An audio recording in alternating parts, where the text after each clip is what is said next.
So, imagine trying to convince your entire neighborhood to just pack up, leave their homes, and walk like 3,000 miles into a complete unknown. Right, and fight a brutal war while they're at it. Exactly. I mean, no paychecks, no guarantee of survival, just a promise.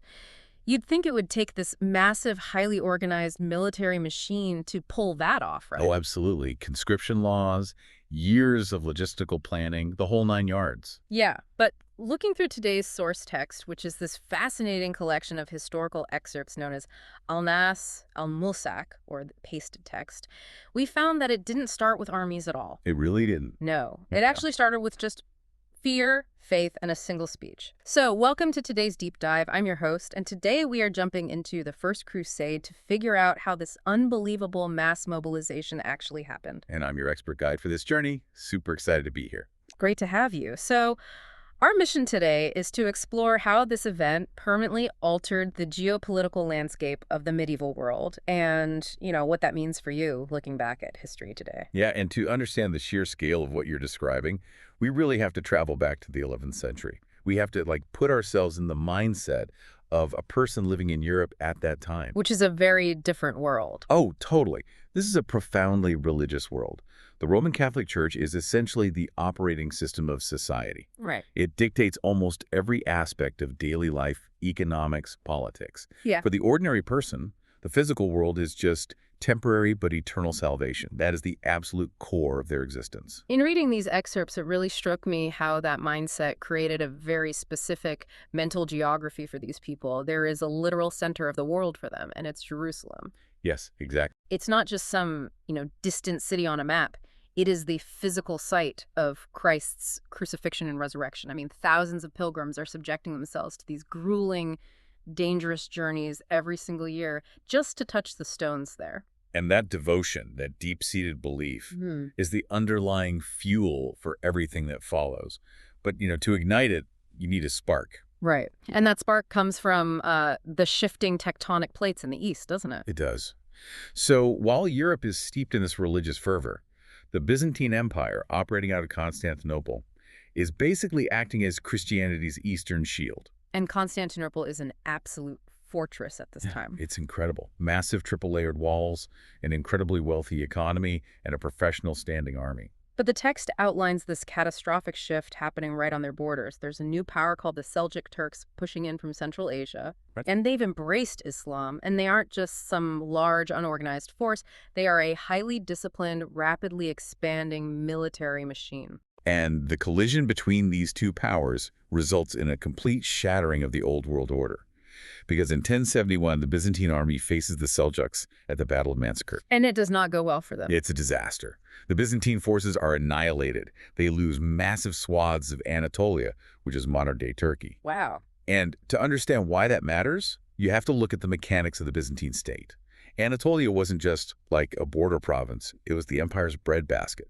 And their primary recruiting ground for soldiers, too, right? Exactly. So the Byzantine emperor, Alexios I Komnenos, is suddenly staring at a fractured military and an existential threat parked right on his doorstep. He knows he cannot beat the Seljuks alone.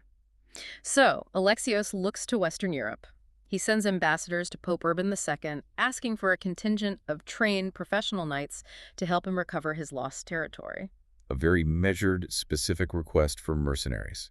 Okay, let's unpack this, because reading the source material, this is where the story takes a massive left turn. It really does. If we use a modern analogy, Alexios basically called the Pope, asking for a highly trained SWAT team. That's a great way to put it. Right, he wanted tactical professionals to come in, do a specific job under his command, and secure his borders. But the Pope takes that request and essentially sends back an uncontrollable, continent-wide ideological militia. Yeah, the hidden machinery of Pope Urban II's decision is fascinating. Because when Urban receives this plea, he doesn't just see a regional border dispute in the east. What does he see? He sees an unprecedented political lever. Europe at this time is incredibly fractured. Nobles and knights are constantly fighting each other in these brutal local wars. They're just tearing each other apart. Exactly. So Urban realizes that by answering this call, he can redirect all that internal European violence outward against the common enemy. Wow. So it's political. Very much so. Yeah. He can position the papacy as the supreme uniting authority of Europe, and if he's lucky, He might even achieve the ultimate prize of reclaiming Jerusalem. So he takes a tactical request and elevates it to this cosmic apocalyptic scale. He does. In November 1095, Urban delivers a sermon at the Council of Clermont in France. He describes the suffering of Eastern Christians, paints this vivid, horrifying picture of the desecration of holy sites, and tells the crowd that a war to reclaim Jerusalem is a direct command from God.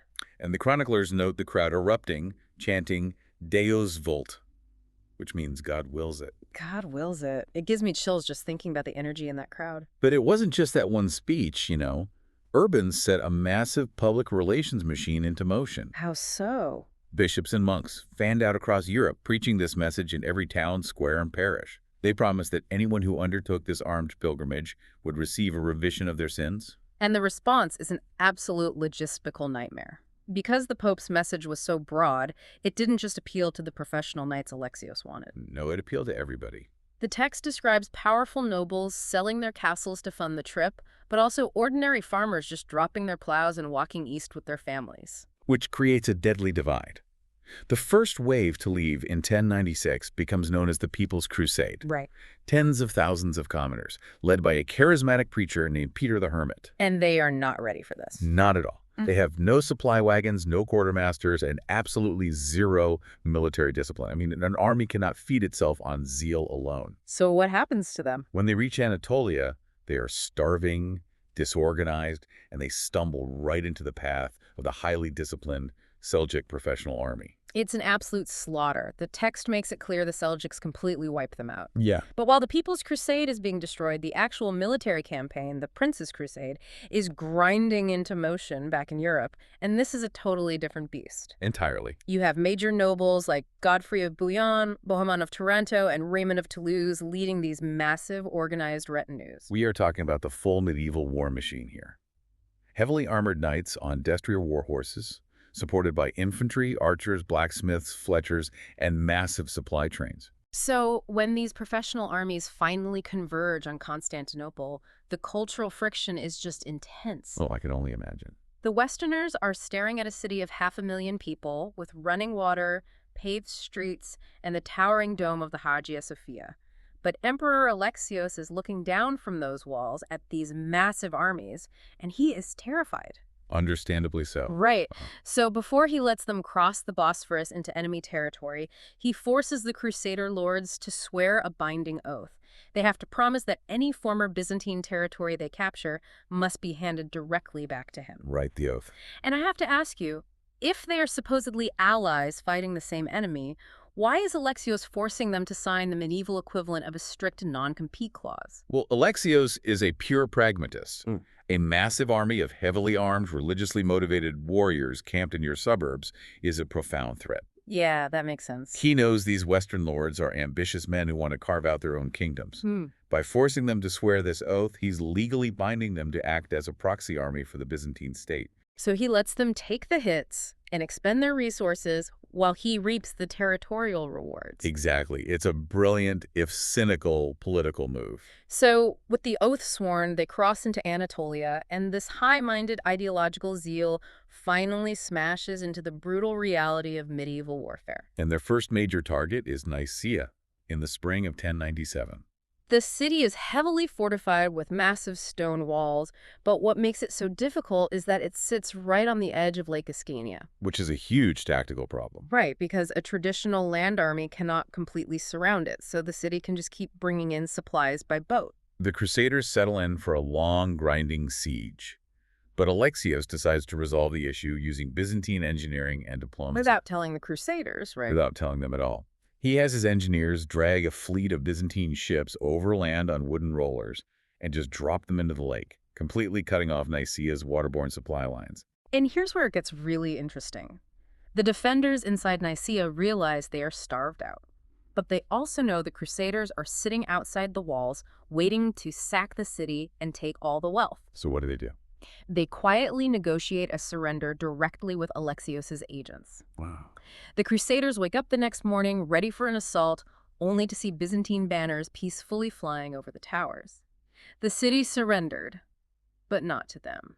And the Crusaders are livid. They feel robbed of the plunder they needed to fund their ongoing campaign. Because they're basically paying out of pocket for this holy war. Exactly. Alexios achieved his goal of taking Nicaea intact, but he effectively destroyed the alliance. The Crusaders now view the Byzantines as treacherous, and they decide to march deeper into hostile territory entirely on their own. And that march nearly destroys them. They are crossing the arid plains of Anatolia in the dead of summer. And remember what they're wearing. The heavy chainmail armor, it acts like an oven. Water is incredibly scarce. And near a town called Dorylaeum, the logistical strain meets a tactical nightmare. Yeah, the Battle of Dorylaeum. The Crusaders are marching in a long, separated column when a massive force of Seljuk horse archers ambushes their vanguard. The tactical mismatch here is just severe. The Crusader Knights rely on the shock combat of a heavy cavalry charge. They want to get in close and hit hard. But the Seljuks use light, fast horses. Right. They ride in, unleash a volley of armor-piercing arrows, and retreat before the heavy knights can even get close. That's terrifying. The Crusaders are pinned down for hours, taking heavy casualties, simply absorbing the punishment. The vanguard is on the verge of total collapse, but then the rest of the Crusader army, led by Godfrey and Raymond, finally catches up. And they don't try to outmaneuver the archers. No, they rely on sheer mass. Thousands of heavily armored knights form up and launch a massive coordinated charge. The sheer physics of it. Thousands of tons of horse, men, and steel slamming into the lighter Seljuk lines. It shatters the enemy formation. The Crusaders survive, but they realize just how precarious their situation is. And that realization becomes horrifyingly clear when they finally reach Antioch in October 1097. Antioch is one of the greatest fortresses in the Levant. The text descriptions of this place are wild. Its walls stretch for miles up the sides of steep mountains, studded with hundreds of defensive towers. And the excerpts describing the siege of Antioch are so grim. The Crusaders can't fully surround it, and as winter sets in, their supply lines completely collapse. It gets really desperate. They eat all their pack animals, their horses, and eventually resort to eating roots and leather. Disease sweeps through the camp. Defeat seems completely inevitable. Taking a city like Antioch by force is nearly impossible. Instead, the Crusaders rely on human frailty. Ah, yes, the inside job. Exactly. Bohemond of Toronto secretly makes contact with an armor maker and guard inside the city named Firuz. And Firuz is harboring a serious grudge against the city's governor. So Bohemond just bribes him. Yep. Under the cover of total darkness, Firuz lowers ropes from a section of the wall he commands. A small strike force of Crusaders climbs up, kills the adjacent guards, and opens the main gates from the inside. The Crusaders fled the city, and the fighting in the streets is brutal. But the victory is incredibly short-lived, right? So short-lived. Just days after they capture Antioch, a massive Muslim relief army led by Kurboga of Mosul arrives and surrounds the city. It's a complete reversal of fortune. They fought for 8 months to get inside Antioch, and now they are trapped inside it, completely out of food, with a fresh enemy army outside the walls. Morale just evaporates. The soldiers are completely broken. But then a peasant monk named Peter Bartholomew comes forward, claiming he had a vision. Oh, this part. He leads a group to the floor of a church, starts digging, and pulls out a piece of iron. He claims it is the Holy Lance, the spear that pierced the side of Christ during the crucifixion. I really struggled with this part of the text, to be honest. Why is that? I mean, they are starving, they are surrounded, they are facing absolute annihilation, and conveniently, someone finds the ultimate holy relic just buried under the floorboards. It reads like a very calculated, desperate psychological trick orchestrated by the commanders to get a dying army back on its feet. I get why you'd say that. Yeah. But if we look at the bigger picture, the authenticity of the relic is entirely secondary to its function. What do you mean? You have to remember that this army is operating in a paradigm where divine intervention is considered a literal fact of life. The perception of a miracle provided a tangible, potent military asset. It changed their mindset. Completely. It gave these starving men a psychological mechanism to overcome their physical exhaustion. Believing that God had handed them a weapon of guaranteed victory, they organized their remaining forces, march out of the gates of Antioch, and meet Kurboga's massive army head-on. And the fervor is so intense that they actually shatter Kurboga's lines. The besieging army rout. Unbelievable. Against all logical and logistical odds, the Crusaders break the siege. With the Seljuk forces in disarray, there is suddenly nothing standing between this battered army and the very reason they left Europe and Jerusalem. But the geopolitical board has shifted while they were fighting in the north. Right, things changed down south. The Seljuk Turks no longer hold Jerusalem. A rival Islamic power, the Shia Fatimid Caliphate based in Egypt, took advantage of the Seljuks' distraction and captured the holy city. So they're facing a whole new enemy. Yes. And this fracture in the Islamic world, this deep division between the Sunni Seljuks and the Shia Fatimids, is the only structural reason the Crusaders were able to make it this far. The region was too busy fighting a civil war to mount a unified defense. The Crusaders arrive at Jerusalem in June 1099, nearly 3 years after leaving home, but the Fatimids are ready for them. They certainly are. They've poisoned the wells outside the city and stripped the surrounding landscape of all timber. So the Crusaders are once again starving, dying of thirst, and they have no wood to build the siege towers necessary to scale the massive walls. It's a huge problem. How do you build an engineering marvel in a barren desert? By cannibalizing your own logistics. Tell me about the ships. So a small fleet of Genoese ships happens to arrive at the nearby port of Jaffa. Realizing the desperate need for timber, the Crusaders and the Genoese sailors literally dismantle the ships. That is wild. They haul the massive wooden planks, ropes, and iron bolts miles inland. Using those ship parts, they construct enormous rolling siege towers. On July 15th, 1099, they push those massive ship timber towers up against the walls of Jerusalem. The fighting is ferocious, but the Crusaders finally breach the defenses. And the outcome is grim. They pour into the city, and the ensuing massacre is horrific. But strategically, they have achieved the impossible. Jerusalem falls. And then the immediate challenge shifts from conquering to governing. Right.